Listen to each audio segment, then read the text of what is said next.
We are living in the last days of the time of the end. These are clear indications that we are very near the time of the end. Jesus actually is talking about the conditions of the time of the end that we're, in fact, in right now. Oh, you'll never graduate in this system.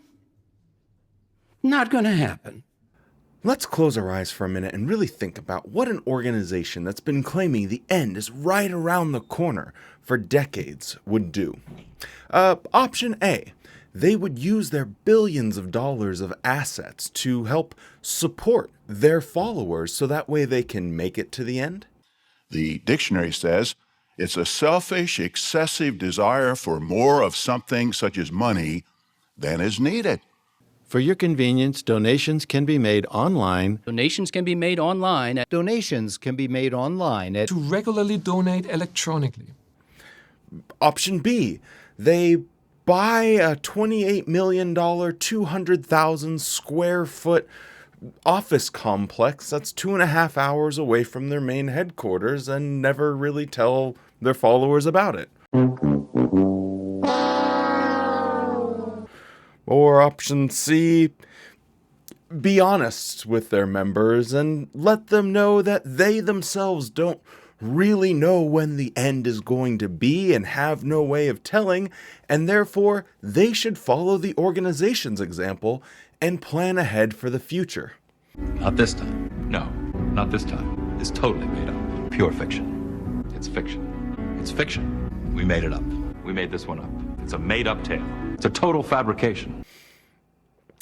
Boy howdy, Watchtower just knows how to keep on getting these fat L's. Let's do this.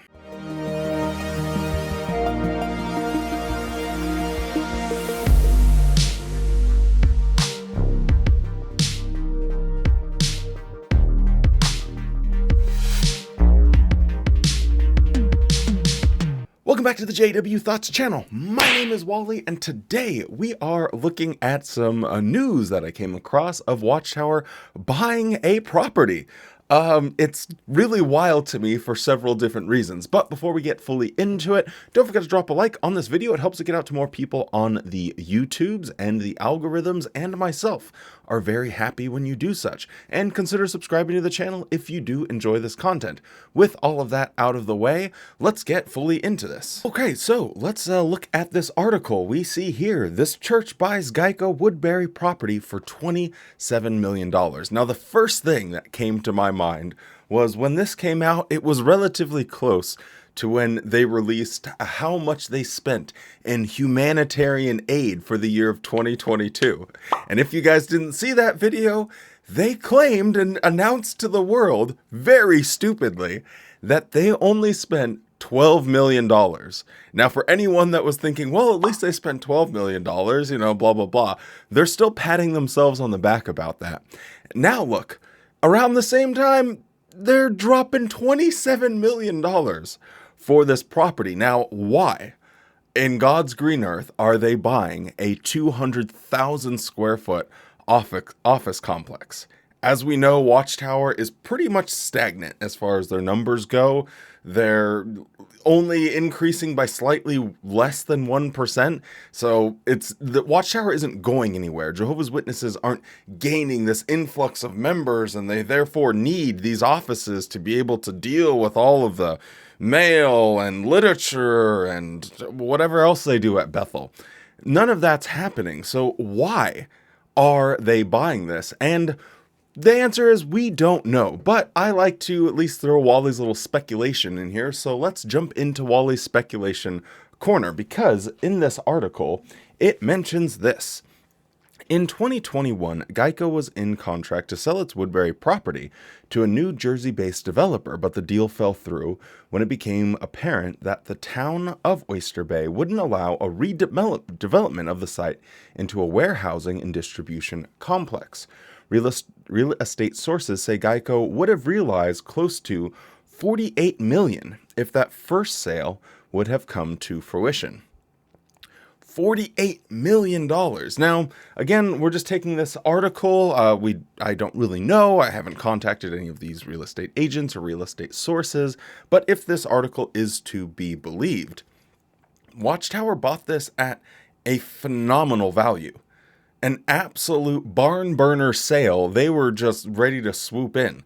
Now, it's my personal speculation here that they saw themselves a really good deal and thought, maybe we should buy this office complex because it's so cheap and hopefully we can resell it later.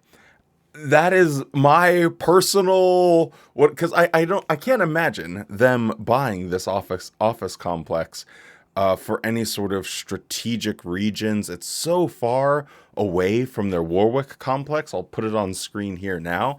But as you can see, I mean, driving from, or having to go from upstate New York, I mean, if you had to drive between the two, but obviously you can just have networking and communications that way. But why would they need office buildings here, of all places, when they have their main headquarters, when they have their new media center that they're building in Ramapo already? They have their Patterson, they have Warwick.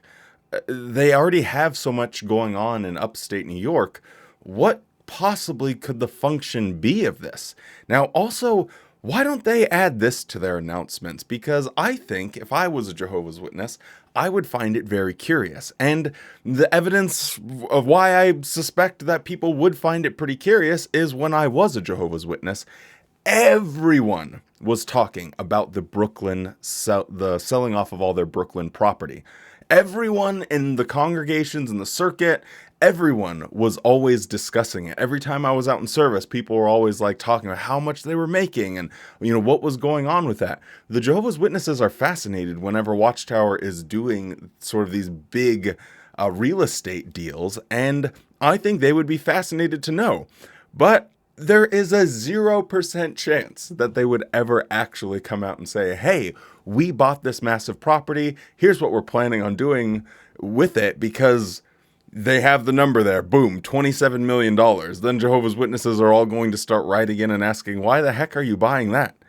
And this in the face of only spending maybe 12 million. Again, if you watch that video, but there is a good chance that that 12 million that they spent in humanitarian aid only went to repairing kingdom halls, which they own, branch offices, which they own, and the people that were affected, within the congregation, as I've heard a lot of times from personal experience, will have to actually give over their insurance money. So it's almost profitable for Watchtower to send in free labor, fix the home, and collect the insurance money. So we don't really know if that 12 million is even a real number, but there's no way they would ever be like, yes, and we just spent $27 million on this property, because it would look so monumentally bad. Egg on the face of Watchtower for sure. Now, I think the real issue with this is how the organization is super comfortable with the rest of their lives, and if the end doesn't come in their lives, so be it, because they have billions of dollars of assets. They have their little kingdom and paradise here that they've set up on earth. And I find it completely disgusting on how they rip that joy from ordinary people. They say, no, you cannot go and pursue a career. No, you cannot build a bigger house and drive a nicer car and, do good for the world around you. No, you can't have these satisfying experiences because the end is right around the corner, when they themselves don't abide by that same principle. And I find it completely ridiculous that Jehovah's Witnesses can see examples like this, see them building for the future, investing in the future, planning for the future, and then they turn around and tell witnesses, no, no, no, amigo, don't be doing any of that business. I find it completely ridiculous. Anyway, short video. Thank you so much for joining me. If you're still around, don't forget to drop a like on the video and subscribe to the channel, and I will see you next time. I realize a lot of you have been wondering, where's Easy? Where's Easy? Well, with a smaller desk, it's a little bit harder, but don't worry. ZZ is always here. ZZ, he's always around. He likes to be involved with whatever I'm doing. Most of the time, he just sleeps in his little bucket, but nobody panic. nobody worry. ZZ is in good health. He's always around. Most of the time, he's just chasing one of his toys around. So anyway, for anyone that was concerned about the health of ZZ, I don't know what he's smelling currently, so this is getting kind of awkward. But anyway, I think I said I'll see you next time, so I'll just end it awkwardly. Hey, don't eat my peanuts.